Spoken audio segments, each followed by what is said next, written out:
बहुत कम लोग ये हकीकत जानते हैं कि सिखों की अलग रियासत के क़याम के लिए चलाई जाने वाली खालिस्तान तहरीक का बाइस रावलपिंडी के गुरुद्वारे में पेश आने वाला एक वाक़या बना था, जिसके नतीजे में सिखों ने एक निरंकारी तहरीक शुरू की जो आगे चलकर खालिस्तान तहरीक के आगाज़ की बुनियाद बनी। अगर पिंडी से निरंकारी तहरीक ना उठती तो शायद आज खालिस्तान तहरीक का भी वजूद ना होता। तारीख बताती है कि 13 अप्रैल सन 1978 को भारतीय पंजाब के शहर अमृतसर में सिखों के 2 फिरकों में लड़ाई हुई, जिसमें 16 सिख मारे गए। इस लड़ाई की वजह सिखों का एक निरंकारी फिरका था जिसके अकायद बाकी अक्सरियती सिखों से मुखालिफ है। निरंकारी मुखालिफ गिरोह का हमेशा से भारत सरकार से मुतालबा रहा है कि निरंकारियों पर पाबंदी आयद की जाए, लेकिन ताहाल ऐसा नहीं हो सका।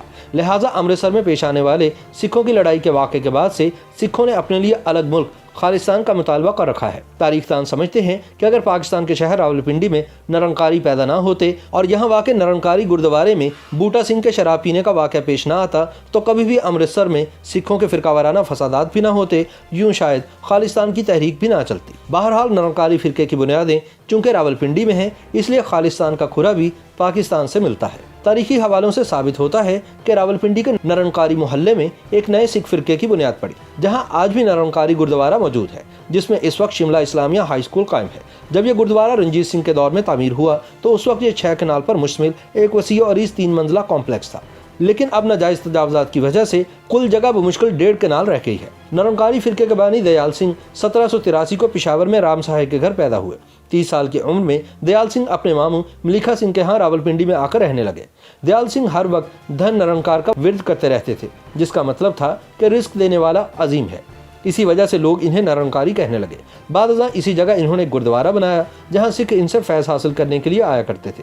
इसी गुरुद्वारे में सन 1855 में दयाल सिंह का इंतकाल हुआ और यही निरंकारी गुरुद्वारे में ही एक गुंबद इनकी समाधि के तौर पर मौजूद है। दयाल सिंह का ख्याल था कि सिखिज़्म में झूठ, तवहम परस्ती और गलत रिवायात शामिल हो गई हैं। इन्होंने सिखों को असल सिखिज़्म की जानिब वापसी का कहा और खुदा की बहैसियत निरंकार यानी बेशकल इबादत पर जोर दिया।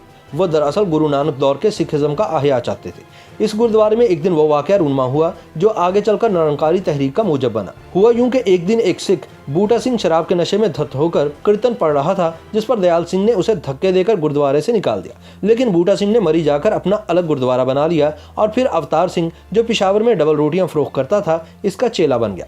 तब से सिखों के माबैन होने वाली फिरकावाराना लड़ाइयों में कमोबेश 2.25 लाख सिख मारे जा चुके हैं।